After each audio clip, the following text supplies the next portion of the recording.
todos ustedes por estar allí para participar en esta celebración, conmemoración del Día Internacional de la Mujer y la Niña en la Ciencia del año 2021 y que hemos logrado organizar y participar por el interés y el esfuerzo de la Agencia Canaria de Innovación, de Investigación e Innovación y Sociedad de la Información.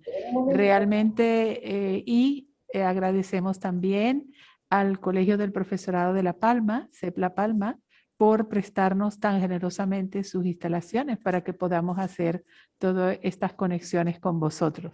Pues muchísimas gracias por estar allí, ¿eh? Muchas gracias. ¿Qué os parece si levantamos la mano? A ver si ya estamos listos para comenzar a escuchar un poquito de cómo es que las mujeres en las ciencias de la salud cuidamos la vida humana. ¿Qué os parece?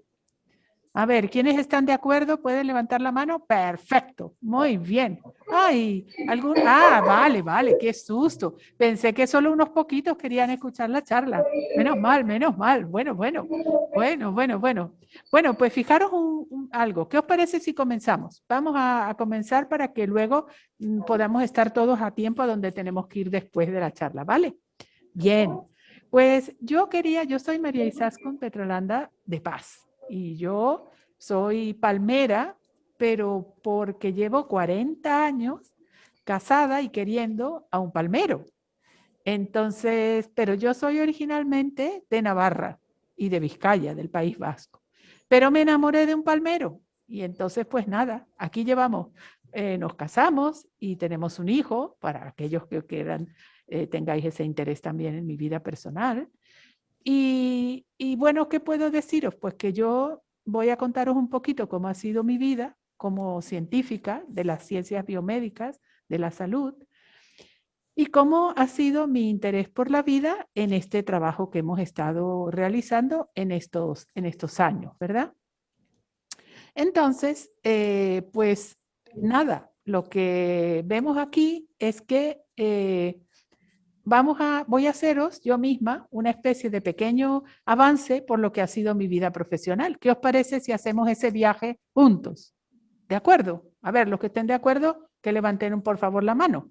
Bien, pues entonces vamos a hacer el viaje juntos, a recorrer cómo ha sido la vida que he tenido yo en la ciencia y cómo además esa vida me ha permitido conocer cada vez más, y yo creo que cada vez mejor, la vida.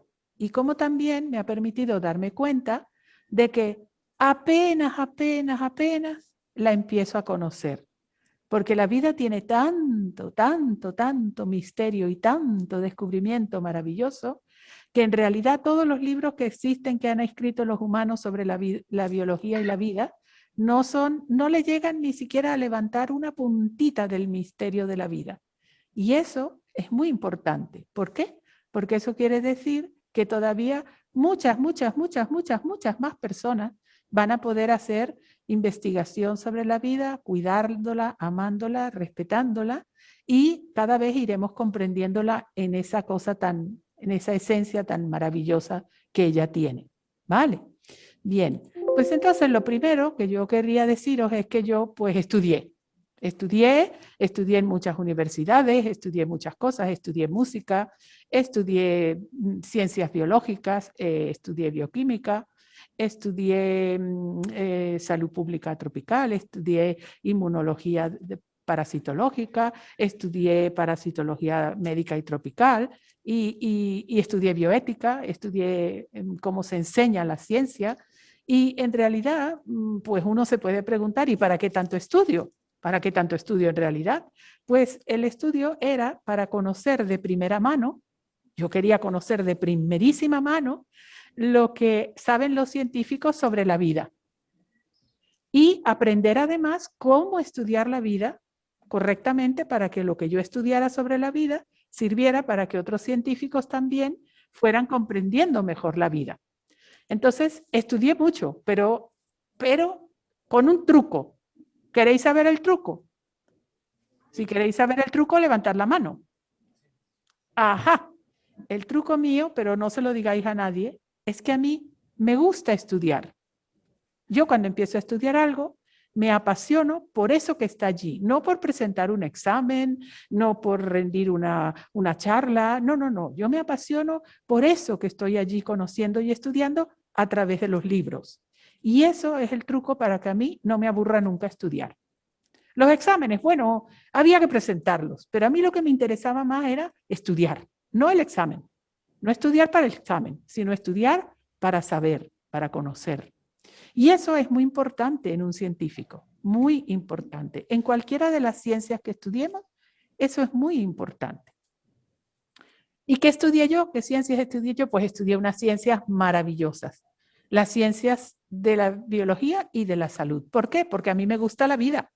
Como me gusta la vida, pues dije, pues nada, ciencias biológicas. ¿Por qué? Pues porque la biología es justamente una ciencia que estudia la composición, la estructura, las propiedades, las transformaciones de los seres vivos y todas las relaciones que sostienen entre sí y con el ambiente. Por tanto, me parecía una carrera estupenda para mí.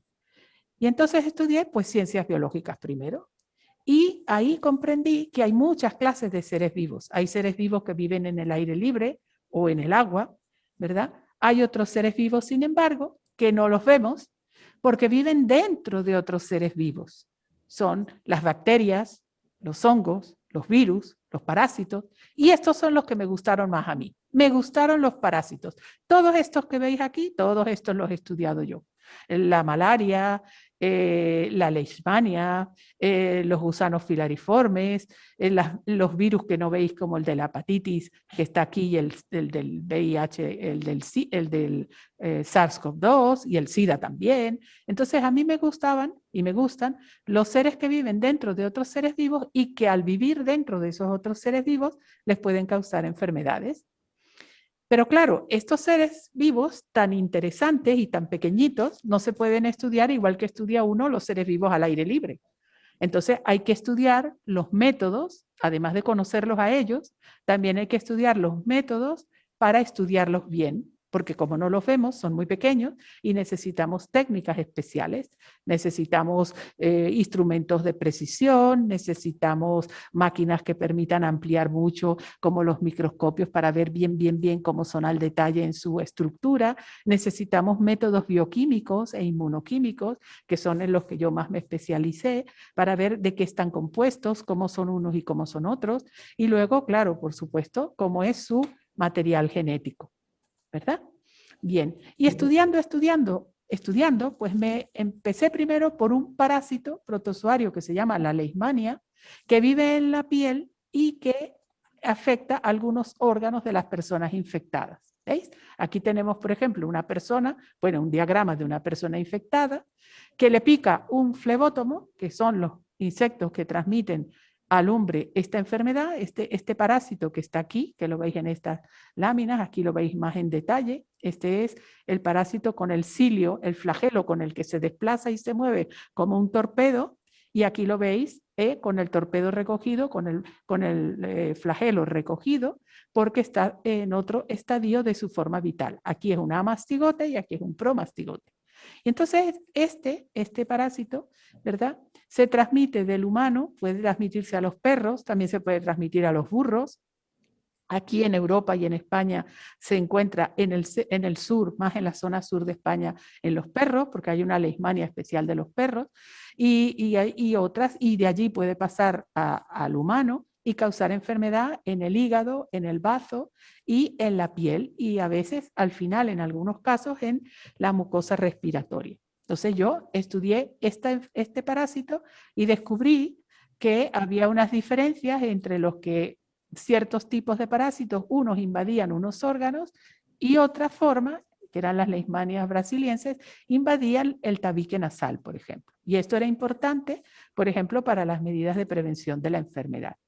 Luego estudié también un parásito que a este ya no era un protozoario, sino un gusano filariano, que se llama Onchocerca volvulus, y que vive en la piel y en los ojos de las personas infectadas. Aquí lo tenéis, este es el adulto, ¿verdad? Esta es una hembra adulta con un macho, ¿verdad? Dentro, que son gusanos largos, y dentro esto es un corte que nos muestra cómo dentro de la hembra hay, pues eso, las microfilarias, los hijitos, que van a salir, ¿verdad? Y van a infectar toda la piel de la persona, los ojos, y puede causar en algunos casos ceguera y en otros casos causa una picazón enorme de la piel, inmensa de la piel.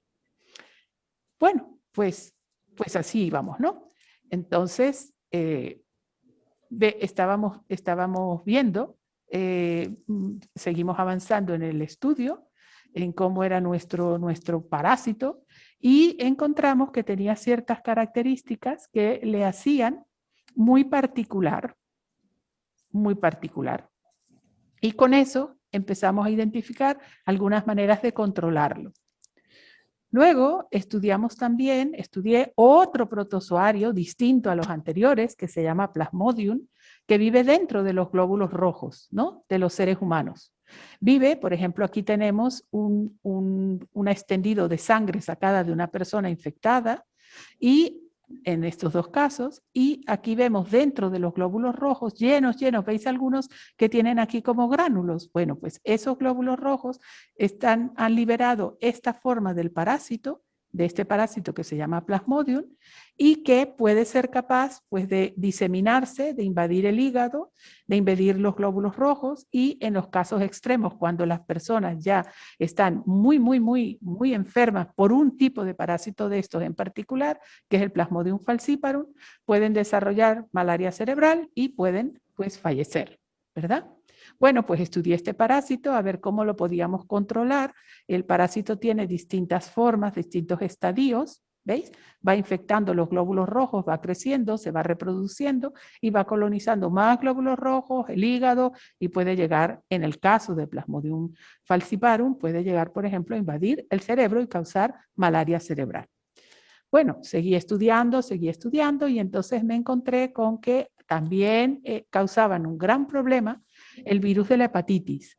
Entonces, este es un virus muy particular, tiene esta forma que veis aquí, y es un virus que vive en el hígado de las personas infectadas. Pero claro, este virus es un virus que termina por dañar completamente el hígado y entonces las personas fallecen si no se atienden a tiempo, porque el virus se puede curar en ciertos casos, en otros casos se está buscando vacunas para prevenir, pero se puede prevenir la infección con unas pocas medidas de protección.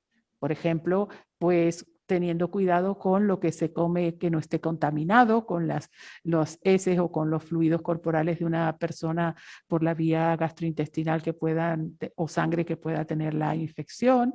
Y por tanto, pues es muy importante porque es un virus que aunque es muy terrible cuando infecta a una persona, se puede prevenir la infección. En algunos casos con vacunas, que es en lo que yo trabajé con la hepatitis B, y en otros casos, pues, con tratamientos de sueros o de anticuerpos para las personas para que refuercen su respuesta inmune y puedan curarse de la enfermedad. Pues con todo eso que había ido estudiando de los parásitos en los laboratorios, ayudé a diseñar y organizar unos programas de salud pública para poder controlar la enfermedad. Por ejemplo, en este caso, el programa que desarrollamos para controlar Oncocerca volvulus en las Américas, ¿verdad? Pero también hicimos lo mismo en las regiones de la Amazonía, ¿verdad?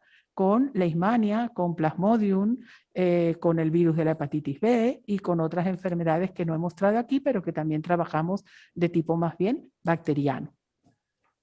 Bueno, y con todo ese conocimiento y esos programas que habíamos hecho, por supuesto, íbamos haciendo trabajos y esos trabajos se fueron publicando. Estos son algunos de los trabajos que yo he publicado en las revistas científicas, ¿no? ¿Para qué? Pues para que otros investigadores pudieran seguir avanzando, pudieran conocer lo que estábamos haciendo y lo que habíamos ido encontrando, y así pues se va mejorando cómo curar, prevenir o controlar una enfermedad, sea individualmente o sea cuando afecta a todo un colectivo, que es lo que llamamos un problema de salud pública. Fui publicando trabajos, fuimos compartiendo en congresos y poco a poco, las publicaciones se fueron haciendo conocidas, la gente fue avanzando otro poquito, cada quien desde su laboratorio, desde su realidad, desde su punto de vista, y así fui estableciendo estudios colaborativos en problemas de salud pública tropical, pues con investigadores de distintos países del mundo, ¿no? Tuve el honor de trabajar con culturas muy distintas en la Amazonía, como son las culturas aboriginarias americanas, también en varios países, en México, en Guatemala, en Colombia, en la Amazonía ecuatoriana, peruana, ecuatoriana, boliviana, en Argentina, que no tiene Amazonía, pero que también trabajaban en las investigaciones. El hecho es que pues estuve trabajando con todas estas personas en estos laboratorios, en esos centros de investigación. A veces ellos me invitaban para que yo le compartiera con ellos lo que yo había aprendido y otras veces pues les invitaba yo para que ellos compartieran con nosotros, porque así es la vida de un científico, es compartir, trabajar con seriedad, hacer un conocimiento confiable y luego compartirlo con otros de manera pública y transparente. ¿Para qué? Para que mejore el cuidado de la vida y se puedan resolver los problemas de salud pública. Bien, pero ¿qué pasó? Que a medida que yo iba trabajando en problemas de salud pública tropical, que son los que causan los parásitos que hemos visto, como estaba trabajando en todas esas regiones del mundo, me fui dando cuenta también de que hay muchos factores que hacen que las enfermedades parasitarias sean mayores o peores, no solamente los parásitos. También, por ejemplo, el hambre y la pobreza, que no permiten que las personas tengan una vida digna y que estén bien alimentados y que tengan los hábitos de higiene y conocimientos suficientes para prevenir las enfermedades o curarlas. La agresión a la naturaleza, porque como vosotros en la región amazónica, por ejemplo, la agresión a la naturaleza hace que todos los ecosistemas se trastornen y entonces todos los vectores que transmiten, los insectos que transmiten las enfermedades salen de sus lugares naturales donde viven tranquilamente y pueden venir a las poblaciones y causar brotes donde antes no habría un brote, como algo similar a lo que nos ha pasado con la COVID-19 y el SARS-CoV-2. Pues las guerras y los conflictos bélicos que son tan terribles porque generan pobreza, porque generan destrucción de la naturaleza y porque generan miedo en las personas. Y el miedo hace que las personas sean más vulnerables y más susceptibles a las enfermedades. Bueno, entonces, dándome cuenta de que había muchos otros factores, empecé a estudiar la salud y los problemas de salud y las enfermedades desde un punto de vista bioético. Me estudié bioética, empecé a formarme en eso y empecé a trabajar cómo pudiéramos hacer para que esos otros elementos que están en la sociedad y en la cultura y que son tan importantes para los problemas de salud se puedan mejorar. Porque en este sentido, tiene razón, recientemente, no sé si vosotros lo sabéis, el día 4 de febrero de este año, ya se ha inaugurado oficialmente como el Día Mundial de la Fraternidad Humana. Y yo estoy muy de acuerdo con esa iniciativa que han tenido tanto el imán de los Emiratos Árabes como el Papa Francisco, como las organizaciones internacionales de solidaridad humana. ¿Por qué? Porque la fraternidad, además de todo lo bueno que tiene, nos va a permitir también controlar y mejorar esos factores que son tan terribles para poner la vida en riesgo, para dañar la vida, bien sea directamente o indirectamente a través de enfermedades. Bueno, pues entonces, en vista de esos trabajos y de esos conocimientos, pues me invitaron a fundar una unidad de ética de la ciencia y la tecnología en una facultad de ciencias en la Universidad Central de Venezuela y la formamos y se volvió parte del Observatorio Mundial de Bioética para ayudar a desarrollar el conocimiento científico en los estudiantes de ciencias puras, pero con un sentido ético claro, profundo y bien racional y bien fraterno. Entonces tuve también esa posibilidad y esa suerte. Y, por supuesto, la idea entonces fue, ya trabajando en esa unidad de ética con los estudiantes de ciencias y con los propios científicos, pues ver cómo podríamos participar entre todos, como científicos, del diálogo entre la naturaleza, la vida en todas sus formas y la vida humana, siendo los científicos intérpretes respetuosos de las características de la vida. Bueno, y algunas cosas se fueron publicando y la gente las fue compartiendo y fuimos haciendo redes de solidaridad. ¿Para qué? Pues para contribuir a que las ciencias biológicas, como dije al principio, pues nos ayuden a comprender la vida y la salud en su sentido más integral, no solamente como un problema causado por un parásito, por un virus, por una bacteria, sino además como parte de un ecosistema social y cultural que debe de ser manejado íntegramente con respeto y valorándolo para que la vida pueda florecer en él, ¿verdad? Bien, pues ahora estoy aquí en La Palma, tengo la enorme dicha y satisfacción de poder estar en La Palma gracias a la generosidad de los palmeros y de todos vosotros. Y aquí pues hicimos un centro pequeño, un centro de gestión e innovación científica y educativa para la paz y el desarrollo sostenible, que se llama CEGISEP. Y desde CEGISEP, junto con los otros personas que trabajan aquí en La Palma en la ciencia y en la tecnología y su educación, pues estamos tratando de contribuir a mejorar la enseñanza de las ciencias con una perspectiva STEAM, que es la iniciativa que además propone el propio gobierno de Canarias, para que surjan muchas vocaciones científicas y muchos ciudadanos que amen y respeten la vida en su totalidad, con sentido fraterno y con verdadera solidaridad. Porque ser científico es, por encima de todo, ser humano. Ser muy humano, ser cada día más y mejor humano, más plenamente humano, con los valores que nos hacen valiosos, con el respeto, con la amabilidad, con la empatía, con la vida, con la capacidad de observación, con la responsabilidad, con el trabajo, con el esfuerzo honesto. Eso es ser científico, ser cada vez más y mejor humanos. Bueno, entonces doy las gracias ¿a quiénes? Pues a todos los profesores y maestros que están aquí, que con tanto amor os cuidan y ayudan a crecer y aprender las ciencias, y también a vosotros por participar en las jornadas y por apreciar desde cada una de las vocaciones que cada uno tiene, pues la vida en toda su integralidad. Bueno, pues este ha sido un poquito mi itinerario, ¿verdad? Por la vida. Este ha sido mi itinerario por el mundo de las ciencias biomédicas. Y me gustaría, si os parece bien entonces ahora, que abramos un poquito las preguntas y ya me vais diciendo vosotros qué os interesa saber o qué queréis profundizar o qué cosas nuevas queréis decirme que pues os parezcan útiles para vosotros. Aquí tengo abierto el chat. Yo hoy no tengo moderadora, soy yo misma, así que si me vais mandando por el chat o de viva voz las preguntas, pues con mucho gusto las vamos respondiendo. Nos han dicho que dejemos mucho tiempo para que podáis hacer muchas preguntas, así que espero muchas preguntas. Y recordar algo siempre, nunca una pregunta es insignificante, nunca, nunca. Así que, venga, quiero que me hagáis muchas preguntas. A ver, porque no puede estar todo tan claro. Si queréis que repita algo, pues repetimos. A ver.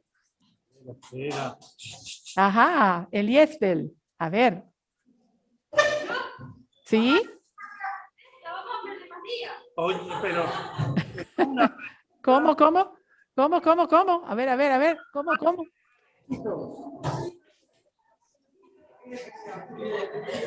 Pero la pregunta la tengo yo que escuchar, porque si no, no puedo responderla. A ver, ¿quién me la chatea? ¿Algún profesor del grupo que me la mande por el chat? O que me la haga de viva voz a la cámara. Ya me decís. Es que la pregunta es... No, si íbamos a tener más charlas como esta. Ah, bueno, pues el día de hoy, ¿queréis decir? Por nuestra parte, no. Por nuestra parte, esta es la última. ¿Por qué? Ahora pregunto yo de vuelta.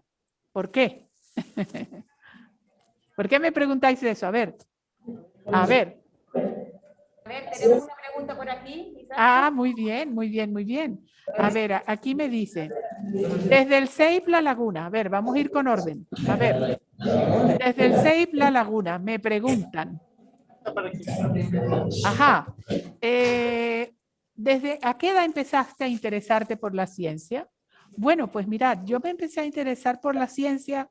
El primer recuerdo que tengo yo de una pregunta científica que yo le hice a mi madre fue a los 5 años de edad. Sí, yo no había ido todavía a la escuela, ¿no? Pero de repente le pregunté a mi madre, a ver, ¿por qué razón los relojes podían medir el tiempo y no envejecían? Y yo ya no me acordaba de esa pregunta, pero mi madre sí, siempre lo contaba. Yo le preguntaba, a ver, ¿por qué si los relojes miden el tiempo no envejecen y nosotros sí?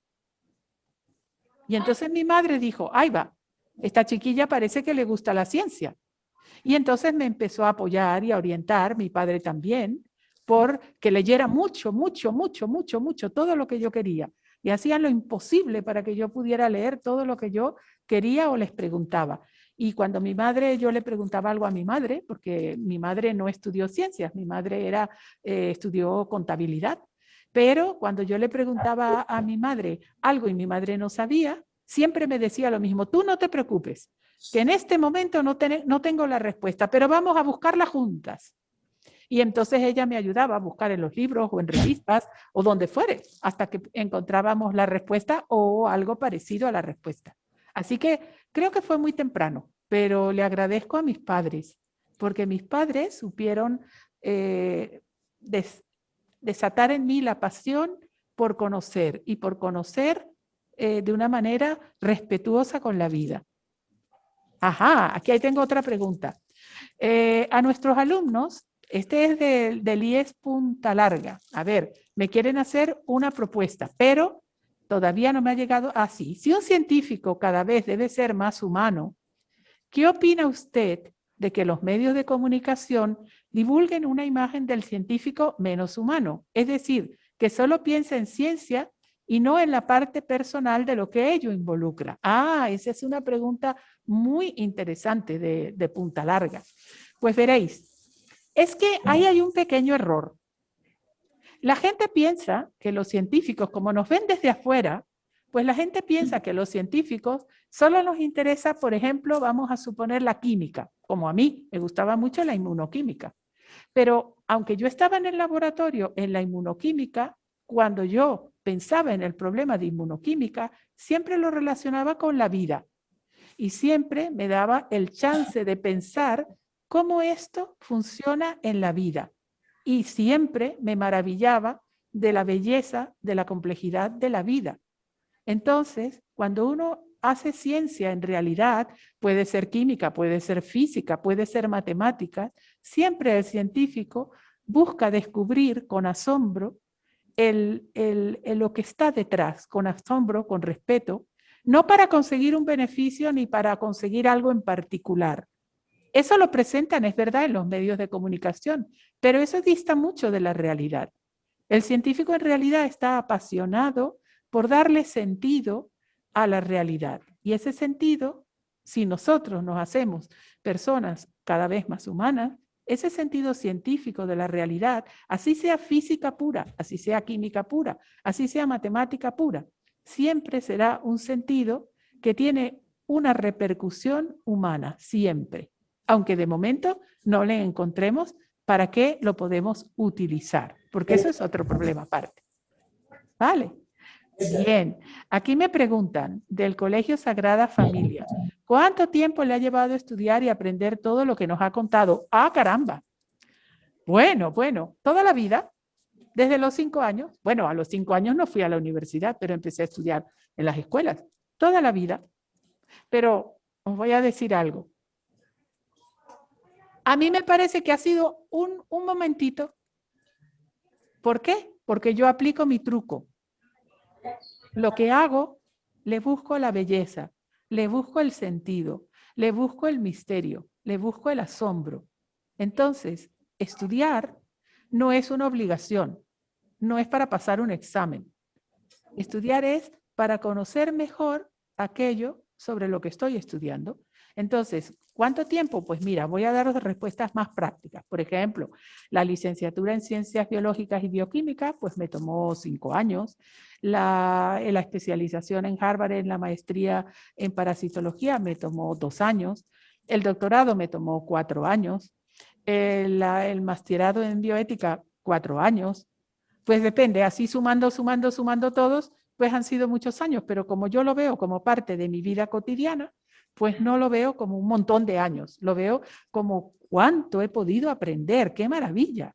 Y eso está ahí, con lo que todo el mundo ha estudiado y ha hecho, y yo lo he podido aprender y conocer. Maravilloso. ¿Por qué tengo un interés por los parásitos?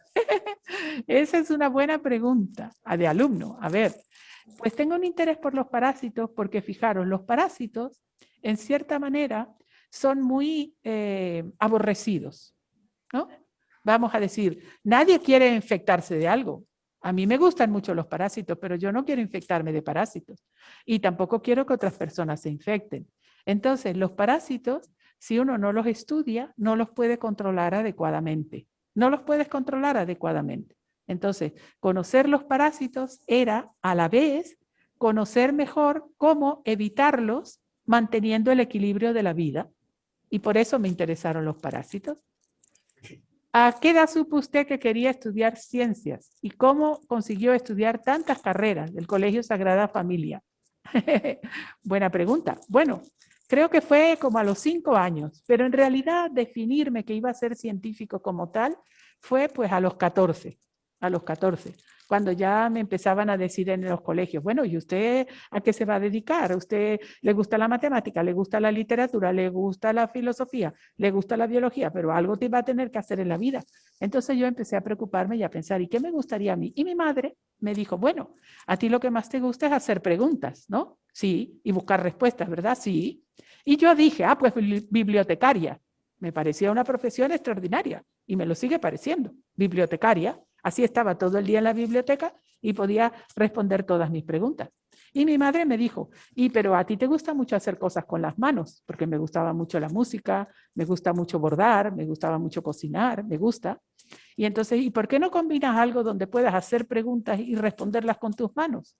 Pues un laboratorio de ciencias. Y así fue que encontré mi vocación, gracias también a mi padre y a mi madre. ¿Y por qué conseguí estudiar tantas carreras? Porque lo bueno que tienen los estudios, esto os lo digo a todos, y ahora más que cuando yo era pequeña, ¿no? Ahora mucho más, que cuando tú estudias algo y lo haces bien, siempre hay algo, alguien, una institución o una beca que te permite estudiar más de lo que tú quieras, porque como lo has hecho bien, te dejan que estudies más. Y así fue. En realidad yo fui a la Universidad de Harvard, pero no fue porque yo quise ir a la Universidad de Harvard, sino porque en la universidad había un laboratorio donde estaban estudiando las leishmanias y se dieron cuenta que con lo que yo había hecho, había pasado más, vamos a decir, por delante con otras técnicas de lo que ellos estaban haciendo. Entonces fueron al país donde yo estaba trabajando y dijeron, pues la queremos conocer a fulana. Y bueno, aquí estoy yo. ¿Y ahora qué? Bueno, pues la invitamos a que venga a estudiar con nosotros. Y yo dije, no, yo estoy aquí muy ocupada, no puedo ir a ningún sitio, yo tengo mucho que hacer aquí. Me dijeron, pero le vamos a dejar que haga en lo que usted quiere estudiar. Bueno, vale. Y entonces así fue que fui para allá. Entonces, cuando uno es bueno o trata de ser honesto y responsable en lo que hace, pues siempre hay oportunidades para estudiar, siempre, siempre. Y estudiar, además tener muchos amigos en el mundo de la ciencia, muchas relaciones, y eso es muy bueno. Y eso creo que es, pues nada, algo que se va dando de manera natural. No soy una persona sobredotada ni nada de eso. Soy una persona normal y corriente, pero que le gusta mucho la ciencia y le gusta mucho, sobre todo, las personas y los problemas que tienen las personas, ayudar a mejorarlo. Bueno, aquí hay otra pregunta. En relación a la hepatitis, esta puede causar cirrosis y cáncer de hígado, pero se puede curar con vacunas y cueros. Me lo dicen del IES Punta Larga. Sí, es correcto. Y para la hepatitis, siempre que alguien tenga hepatitis, así sea la del tipo A, que suele ser la más benigna, siempre es muy importante el estilo de vida. Es decir, tener un estilo de vida que sea saludable, muy buen descanso, una alimentación rica en frutas, un ejercicio y actividad física, recreación sana y, por supuesto, tener ilusión en la vida. Eso es muy importante también para curar las enfermedades y para prevenirlas. ¿Qué tienen esas vacunas o sueros, me preguntan en Punta Larga, para curar o prevenir las enfermedades? Bien, buena pregunta. Bueno, todas las preguntas que he visto hasta ahora son buenas, ¿eh? Bien, esa pregunta, lo que tienen esas vacunas o sueros depende. A veces las vacunas, los sueros a veces tienen anticuerpos que otras personas que han superado la enfermedad han producido, y esos anticuerpos cuando se le ponen a la persona que no los puede producir o que no los ha producido todavía, pues le ayudan a contrarrestar, a atacar, a neutralizar, mejor dicho, el agente infeccioso, un virus, un parásito o lo que fuere.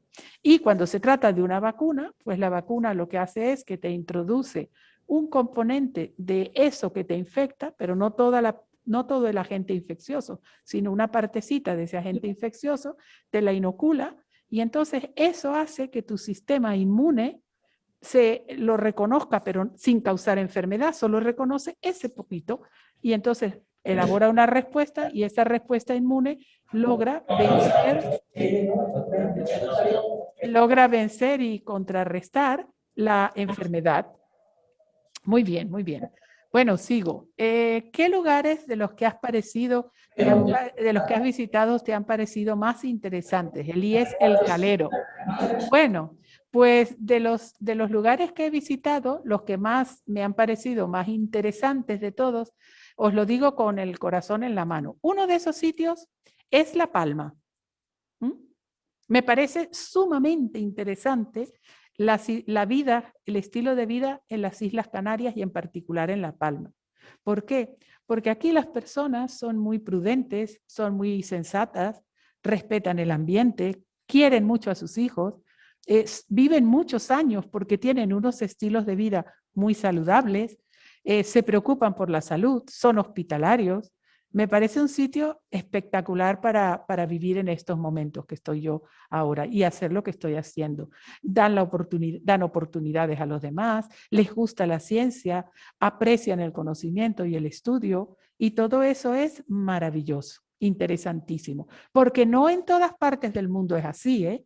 No en todas partes. Esto es un gran don que tenéis vosotros aquí en La Palma y en Canarias. Y luego también me ha gustado muchísimo, muchísimo la región amazónica.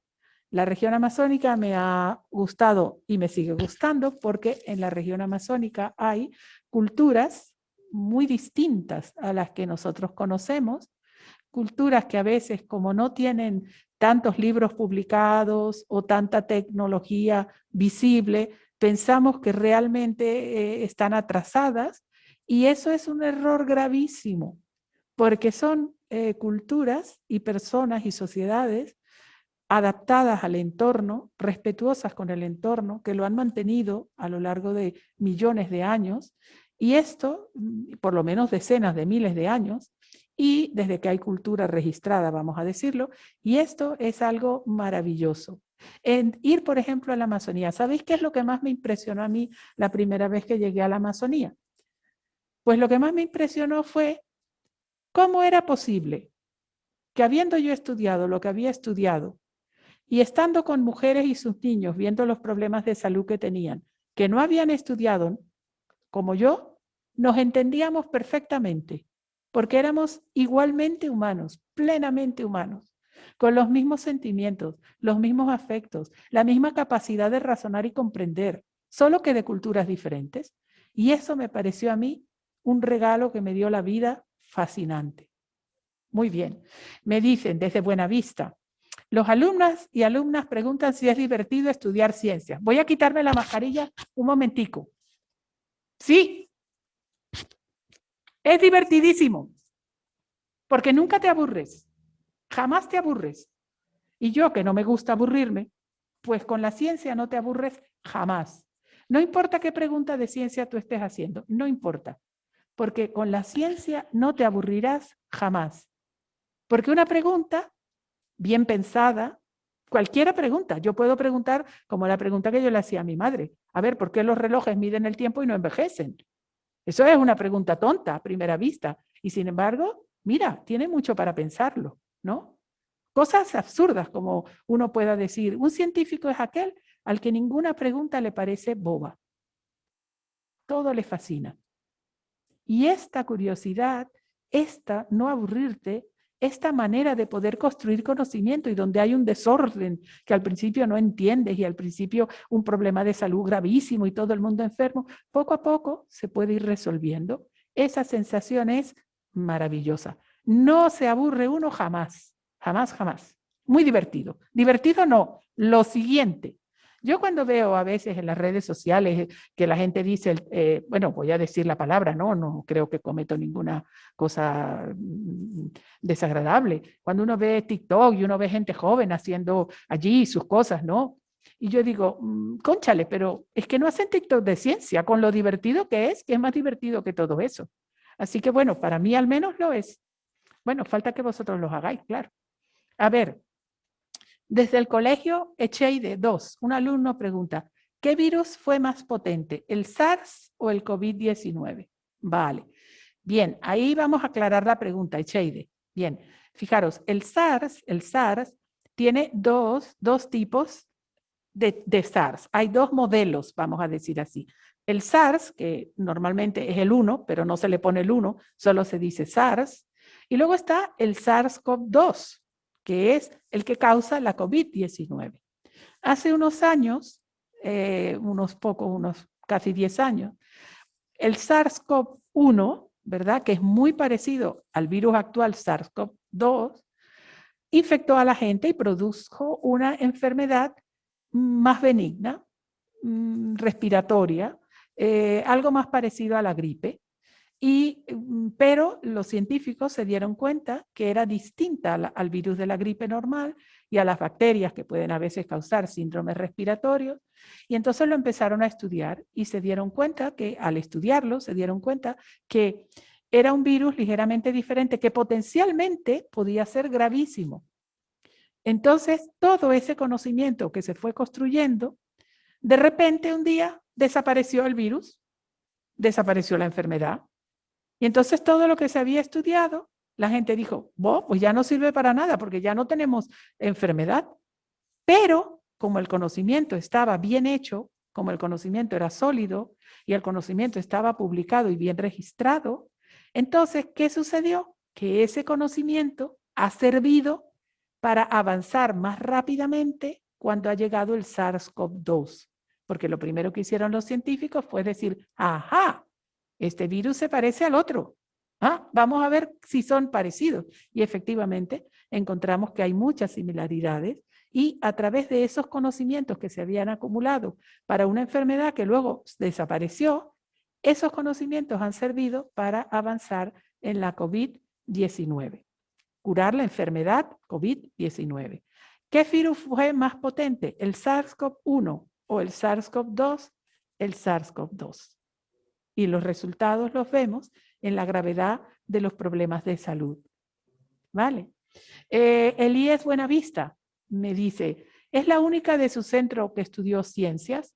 De mi familia, sí, fui la única. Bueno, ciencias, mi padre estudió ciencias del mar, pero no como científico, sino para otros fines. Mi madre estudió matemática aplicada porque estudió contabilidad. Una de mis hermanas estudió medicina. Y yo creo que soy la única que ha estudiado ciencias como tales. En mi centro, en el CEGISEP, donde dices, pues sí, en el CEGISEP por los momentos estoy yo como científico, vamos a decir con esta formación, pero colaboro con informáticos y también con gente que trabaja en educación y en medios audiovisuales. Bien. Punta Larga me pregunta, ¿también sintió algún tipo de discriminación durante la carrera o en su trabajo por ser mujer? Muy buena pregunta. Sí y no. A ver, discriminación durante la carrera, no. En todos los sitios que yo fui a estudiar y estuve en distintos países, siempre los profesores te valoraban por lo que decías o lo que conocías o por lo que pensabas, no por tu género. Yo no sufrí esa discriminación. En los centros de trabajo donde yo he estado con mis colegas científicos, tampoco. Pero sí he sentido la discriminación cuando he descubierto cosas, ¿verdad? En problemas de salud pública, por ejemplo, he descubierto cosas que mostraban que había que hacer correcciones en factores políticos o económicos, y ahí la gente de los responsables que tenían que hacer los cambios no querían hacerlos. Entonces ahí sí me dijeron muchas veces, ¿y usted quién se cree que es? Una mujer va a venir a decirme a mí cómo se maneja esto. Ahí sí me lo dijeron, pero nunca en la ciencia ni en la educación. Solamente cuando vamos a decir, encontraba situaciones o problemas que eran injustos y que habían que cambiar, porque si tú no le das de comer a una población, esa población se enferma. Si tú no compras las vacunas adecuadas, esa población se enferma. Si tú no compras a los sanitarios, no les das los materiales que necesitan, no pueden hacer bien su trabajo. Entonces, cuando yo mostraba científicamente que ese era el problema y no un factor misterioso desconocido, ahí sí a veces tuve discriminación. Pero yo siempre he creído que salvo en situaciones políticas extremas, que también las he vivido y que son complicadas, pero salvo en esas situaciones, en países donde hay democracia, donde los políticos y la ciudadanía tratan de dialogar, he creído que en esas situaciones y en esas sociedades, por lo menos eso es lo que veo yo aquí en La Palma, eso no me ha pasado. Así que yo en ese sentido creo que se pueden resolver también esas pequeñas o grandes discriminaciones. Pero claro, para eso tenemos que tener en cuenta ese sentido de fraternidad. Tenemos que querer todos, relacionarnos con respeto, valorando la vida para cuidarla entre todos. ¿Cuántos años llevo trabajando en las ciencias biológicas? Me dice el IS Eusebio Barreto. Ah, mis amigos del Barreto. Pues llevo trabajando, a ver, voy a echar cuentas. Si lo digo, ¿me vais a sacar la edad o no?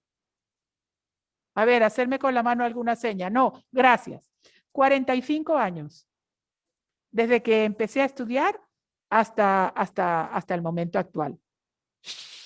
No lo digáis. Y me parece poco, necesito más, con el favor de Dios. Bien, si no hubiera sido científica, ¿qué le hubiera gustado ser? Bibliotecaria. Eso lo tengo clarísimo.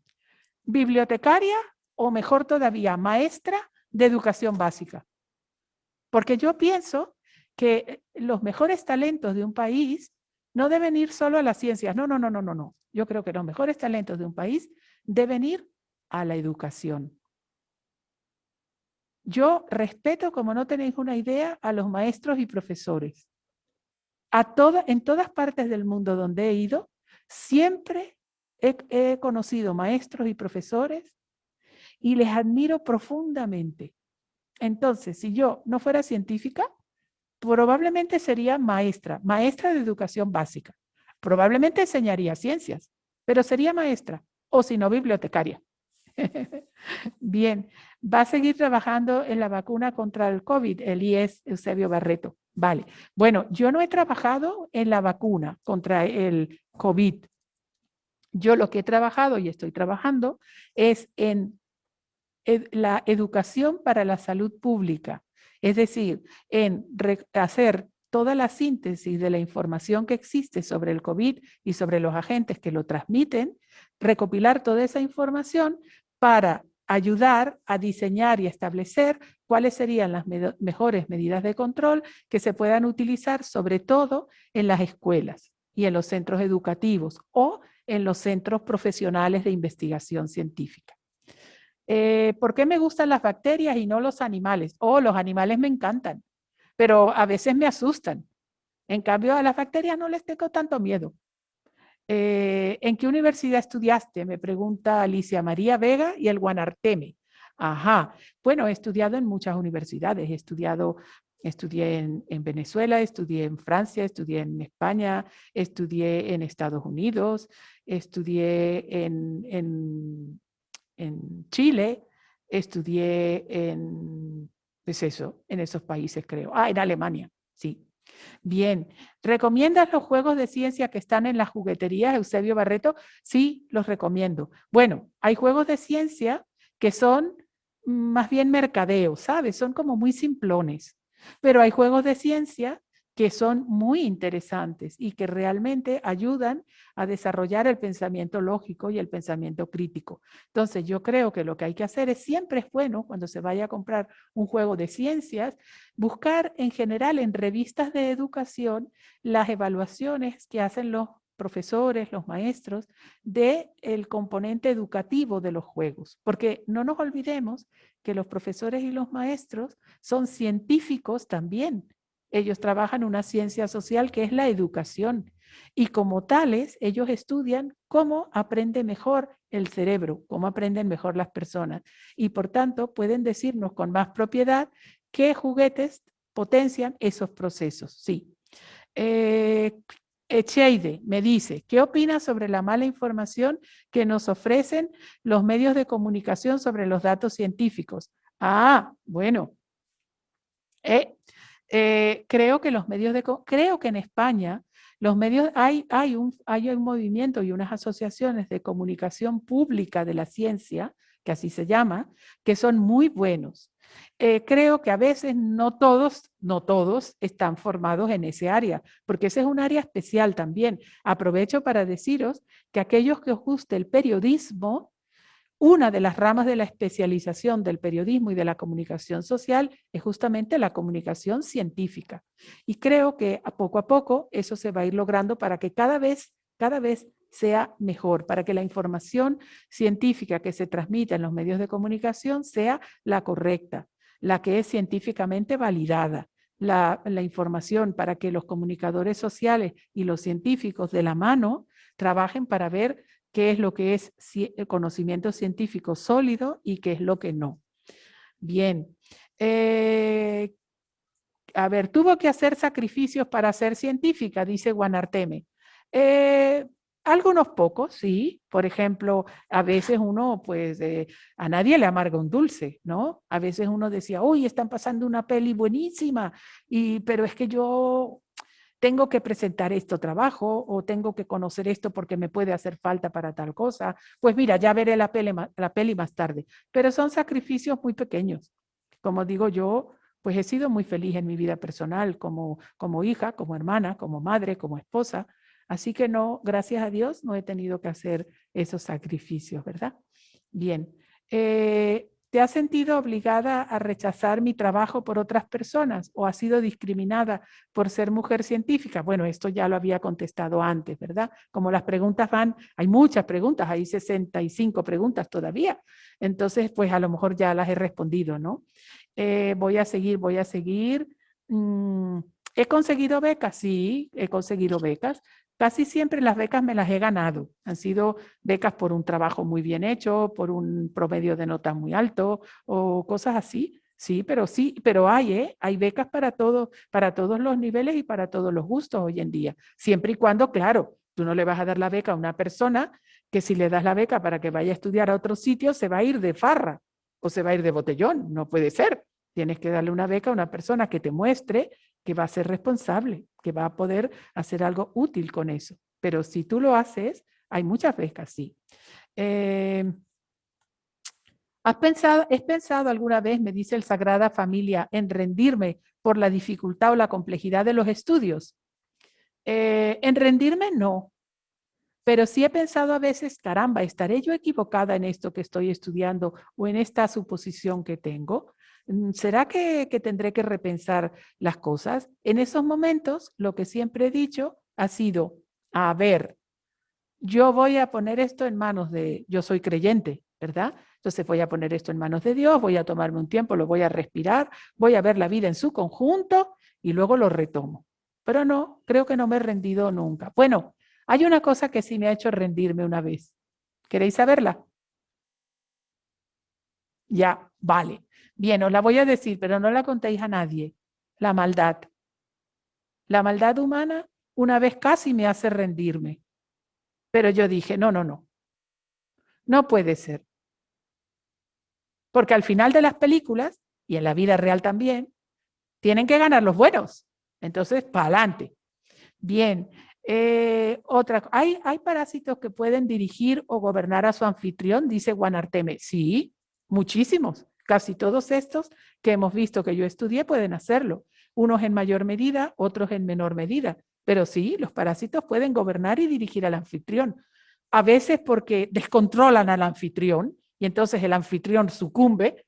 Eso es terrible porque entonces ahí muere Sansón y los filisteos. Ahí muere el huésped o el anfitrión y muere el parásito, ¿verdad? Pero el parásito que es un buen parásito es aquel que logra convivir dentro del organismo del anfitrión sin causarle mucha enfermedad o mucho daño y así pues van sobreviviendo los dos. ¿Qué es lo que menos le gusta de su trabajo?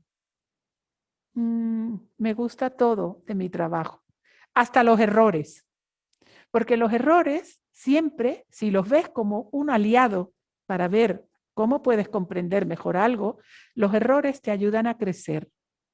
Los errores te ayudan a ser mejor persona. Entonces, pues no creo que haya nada que me disguste. ¿Cuál es tu parásito favorito o el más interesante? Mi parásito favorito es Onchocerca volvulus, el gusano filariano, porque la manera como vive en la piel y cómo logra generar modelos de tolerización del hospedador a través muchas veces de un mecanismo que yo ayudé a descubrir y que es muy interesante, es a través de la leche materna. En el proceso de darle la leche materna al bebé, se produce de una mujer infectada con ese parásito, se produce una tolerización del bebé hacia el parásito. Por tanto, cuando ese bebé sea infectado por el parásito, no va a tener una reacción muy autodestructiva. Y esto me intriga mucho, me gusta mucho. ¿Cuál es el virus más agresivo que has visto? El virus más agresivo que he visto, fijaros bien lo que os voy a decir, no es el SARS-CoV-2 que causa la COVID-19. El virus más agresivo que yo he visto es el de la hepatitis B fulminante, porque ahí no hay nada que hacer y a diferencia del SARS-CoV-2, el virus de la hepatitis B fulminante mata mucha gente de una sola vez. Es un alto número de personas que infecta, un alto porcentaje van a morir. Entonces esto es importante. Aparte de los parásitos, esta es una pregunta que me hacen de Buenavista. Aparte de los parásitos, ¿qué es lo que más le gusta en la ciencia? Los problemas. ¿Cómo analizar un problema y resolverlo? O sea, la metodología de la investigación. ¿Hay diferencia entre un parásito y un virus? Sí, los parásitos generalmente son multicelulares y los virus, me dice Cheide, pregunta, y los virus son pues unicelulares, bueno, no son células, son partículas. A veces algunos dicen que son el límite entre los seres vivos y los no vivos, porque tienen la capacidad de replicarse y transmitirse, pero necesitan la maquinaria genética del ser al que invaden para poderla poner a su servicio y hacer copias de sí mismo. Bien. ¿Has descubierto alguna bacteria mortal? No, pero sí un virus, el virus que produce la fiebre hemorrágica de Guanarito, que es un virus muy terrible también. Bien, a ver qué me dicen aquí en Playa de Arinaga. Muchas gracias Arinaga, también a ustedes. Punta Larga se despide. ¿Cómo es el Amazonas? Me pregunta Cheide. ¿El Amazonas? El Amazonas os voy a decir cómo es, en pocas palabras, ¿verdad? El Amazonas es el mar, el océano, pero verde. Es como si de repente vieras un gigantesco océano verde. Todo verde, como si hubieras puesto una alfombra verde sobre el suelo, pero inmensa, inmensa, inmensa. Bueno, así era cuando yo fui allí la primera vez.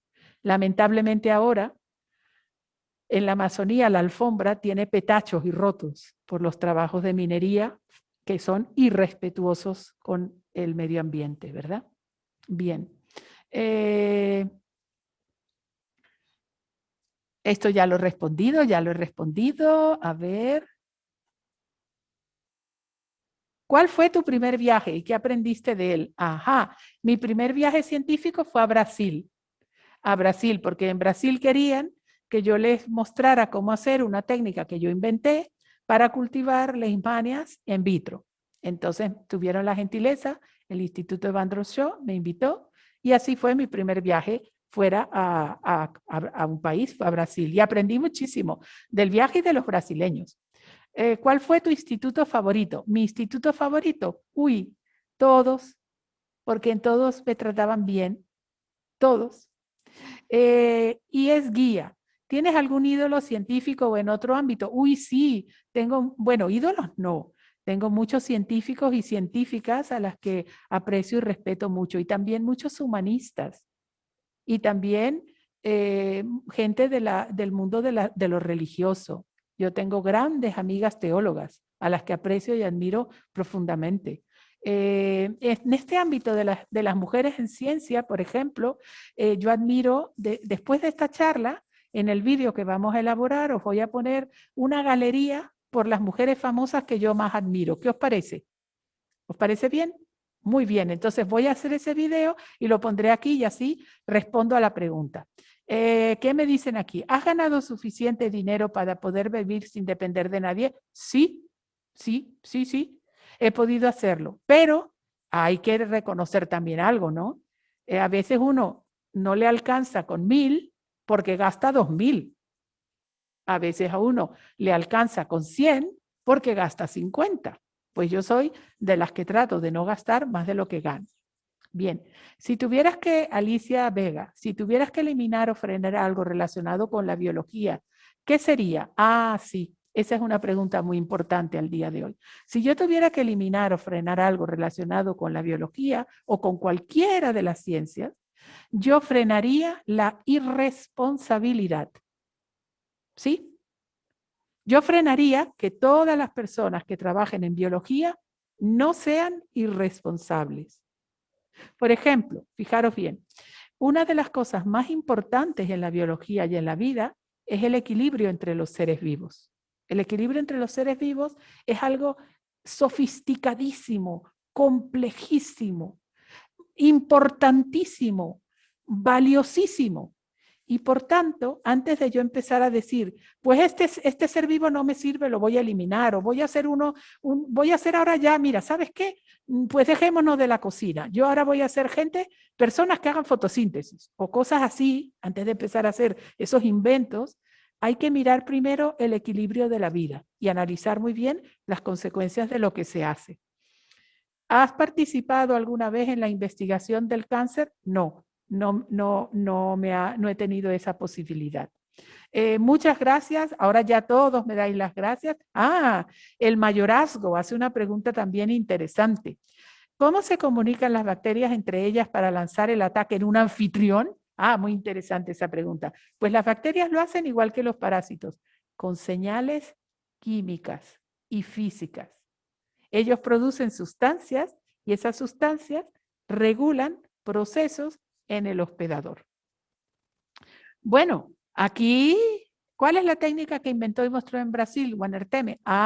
El cultivo in vitro en frascos de cultivo de una sustancia base complementada con sangre de conejos purificada, que no matábamos a los conejos, solo tomábamos cantidades de sangre y sobre esa base poníamos. Muchísimas gracias a todos vosotros por estar allí y espero veros pronto. ¡Oh, qué bien, qué bien! Bueno. Entonces queda prometido el vídeo que voy a poner al final de la charla, ¿vale? Y así vais a poder ver la galería de mujeres famosas y pioneras en el área de las ciencias de la salud, que yo también admiro muchísimo y que os van a servir seguramente de inspiración y de modelo. Gracias a los profesores, a las profesoras por estar allí, a los institutos y a vosotros, porque vosotros sois la sal y la savia nueva de los próximos científicos y científicas del mundo. Así que gracias. Chao.